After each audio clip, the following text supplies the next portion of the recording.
Ćao svima, moje ime je Danijel Šijoković. Danas ću vam ispričati priču o jednom sasvim običnom čovjeku koji se umorio od lutanja, od skitanja, od vlastitih misli, od vlastitog života, od svoje prošlosti, koji je dosta tumarao i lutao po svetu i tražio prenoćište, želeo da se odmori. I na tom svom putu sreo jednu ženu, to je bila jedna sasvim obična žena, ali veoma ljubazna. I on je pita, da li sam na pravom putu? Da li sam na putu da pronađem prenoćište? Imao sam puno lomova iza sebe u prošlosti, imao sam puno loših dana, tijelo mi prosto ne služi više, ne mogu da koračam dalje, prosto mislim da sam na izmaku snaga, da li je u blizini prenoćište neko, da li sam na pravom putu. Gospođa ga sasluša, žena ga sasluša i kaže mu, naravno, vi ste na pravom putu, samo nastavite 2 milje u istom pravcu i naići ćete na jedno prenoćište koje je na dobrom glasu. On se zahvali, žena je izuzetno ljubazna i on nastavlja svoj put. Klonuo je, duh ga izdaje polako, noge ga ne nose više, ne drže ga noge i on se vuče, znate, prelazi taj put veoma sporo, mučno i teško i posle dugo vremena opet nailazi na čoveka i pita, izvinite, molim vas, sreo sam jednu ženu i ona mi je rekla da je prenoćište za 2 milje, međutim ja sam prešao sigurno veće rastojanje. Da li je prenoćište zaista ispred mene? Zaista telo me ne služi više, ne mogu da koračam više, ne mogu da hodam, noge me ne drže. Da li ću uskoro naići na prenoćište? Čovjek mu kaže, naravno, samo nastavite jedno 2-3 milje u istom pravcu i naići ćete sigurno, sasvim sigurno ćete naići na prenoćište. Čovjek se zahvali, nastavi svoje putovanje i posle dugo pešačenja shvata da nema prenoćišta, pred njim je jedna čistina i nailazi ponovo na jednog starijeg čovjeka i pita, dragi gospodine, želeo bih da se odmorim, da se okrepim, da odmorim svoje noge, da se naspavam. Imao sam veoma teško vreme iza sebe. Da li ću pronaći prenoćište i da li je prenoćište u blizini? Kaže, naravno, vi ste na pravom putu, prenoćište je možda za 2 milje, 3 milje, nisam siguran, ali veoma blizu. Čovjek se zahvaljuje i kaže, odlično, pošto više ne mogu da guram dalje, dosta mi je svega, stvarno sam iznuren. Svi su ljudi ljubazni koje zaustavlja, međutim on prelazi jednu ogromnu razdaljinu i opet ne nailazi na prenoćište. Usput sreće ljude, svi mu govore isto. Prenoćište je za 2 milje, prenoćište je za 3 milje. Na kraju, na posledku, stiže do svog prenoćišta. Prešao je sigurno više od 60 milja. Stiže potpuno iscrpljen, pada u krevet i odmara se, znate. Posle nekog vremena pita ga neki čovjek kako mu se dopada prenoćište. On kaže, prenoćište je sjajno, svi su ljubazni, međutim desilo mi se nešto čudno. Sreo sam neke ljude koji su bili veoma prijatni, veoma ljubazni.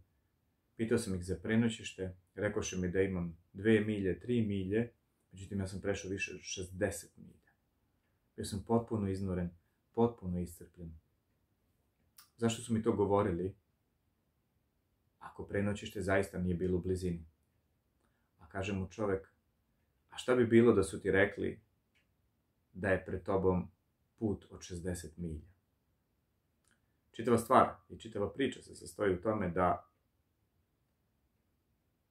je dobro nekada da ohrabrujemo druge. Znate, da u nekim teškim vremenima, a svi ćemo imati ta vremena pre ili kasnije, da govorimo da će nešto proći, da je još malo, jel tako, da izdržimo, da će neka stvar brzo da se reši i promeni, da ne moramo dugo da čekamo, jel tako. Jedna studentkinja ne želi da zna da će njeno putovanje, jel tako, i studiranje trajati 12 ili 10 godina, ona misli da će trajati samo 4 ili 5. Međutim, kada se negde zaglavi u životu, jel tako, kada zaglavi neki ispit, kada stane na nekoj životnoj raskrsnici ili prekretnici, dobro je da kažemo ljudima da je ostalo još 2 milje, još 2 sata, još 2 dana, znate, do nečega, da će se nešto poboljšati, da će čak i nakon najtamnije, najmračnije noći doći svetlo, da će se sunce roditi. Znate, ženu koju je ostavio suprug sa 2 ili 3 dece, najbolje je reći da će to brzo proći, da će se brzo snaći, da će se čovjek možda vratiti, da će sve biti bolje, jer na taj način mi ohrabrujemo ljude i jačamo ljude. Sigurno vam je dobro došlo nekada kada vam je neki prijatelj ili draga osoba rekla da ćete neku životnu krizu brzo prevazići, da će se brzo dogoditi neka dobra promjena. Ona se možda nije dogodila brzo, jer, znate, možda je prošlo 4 ili 12 godina dok se nije dogodilo ono što ste želeli. Neki ljudi žele da rade posao koje vole, a usput godinama moraju da rade sve i svašta da bi preživjeli. Tek posle mnogo godina ili nikada ne dođu do onoga što su želeli.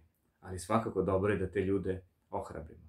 Neka naša putovanja traju veoma dugo i prelazimo i 200 milja i 2000 milja, znate, ali to uvek započinje sa jednim korakom, sa jednim malim korakom. Ako bi mi uvek znali koliko će nešto trajati u životu, koliko ćemo morati da pešačimo, koliko ćemo morati da izdržimo, koliko će nekada kriza trajati. Neki ljudi ulaze u teška životna razdoblja i zamislite da negde mora da spozna da će to trajati, na primjer, 6 godina, a oni već sada osjećaju da su na izmaku snaga, da su na izmaku goriva, da nema više energije u njima, da nema više vatre, da nema kremena u tom starom upaljaču. Zato je potrebno da jačamo jedne druge, da ulivamo veru i nadu, da govorimo još 2 milje, još 3 milje, još 2 kilometra, znate, još 2 dana, uskoro, pred nama je. To je veoma dobro, zato što neke stvari traju neuporedivo duže, neuporedivo su teže, neke stvari će trajati mnogo duže, nekada ćemo morati zaista mnogo da pešačimo, govorim metaforično, nekada ćemo morati dugo da sanjamo i čekamo da se snovi naši ostvaruju. Nekada se ta osoba nikada neće vratiti, znate, nekada se stvari neće promeniti, ali nije uvek potrebno to da znamo. Najbolje bi bilo da budemo pozitivni i da znamo da će se brzo nešto rešiti. U međuvremenu može se dogoditi nešto drugo, naše noge će nas držati i mi ćemo izdržati.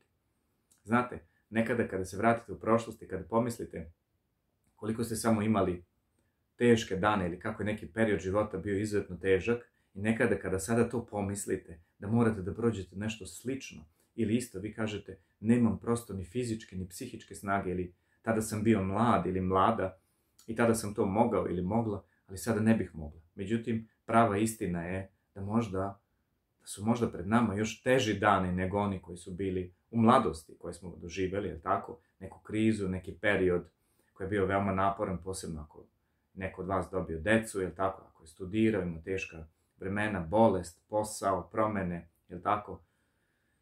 Selidbe, početak nekog novog života u nekoj drugoj zemlji ili u nekom drugom gradu, shvatili ste koliko je sve to bilo naporno za vas. Kada biste shvatili da se tako nešto može ponoviti još mnogo jačim intenzitetom, mnogo jače, mnogo žešće u vašem životu, vjerojatno biste klonuli. Kada se takva stvar dogodi i kada ona stane pred vas, najbolje bi bilo da sebi kažete još malo, još 2 milje, ili da vam neko kaže da će uskoro biti, da ćete se uskoro odmoriti, da ćete naći mesto koje ste tražili, da ćete naći mesto kojem sanjate, da ćete odmoriti svoje umorne noge, svoju umornu glavu, je tako? Da ćete naći mira. To je veoma bitno. Neka ova lekcija bude veoma korisna za sve nas. Puno vas pozdravljam.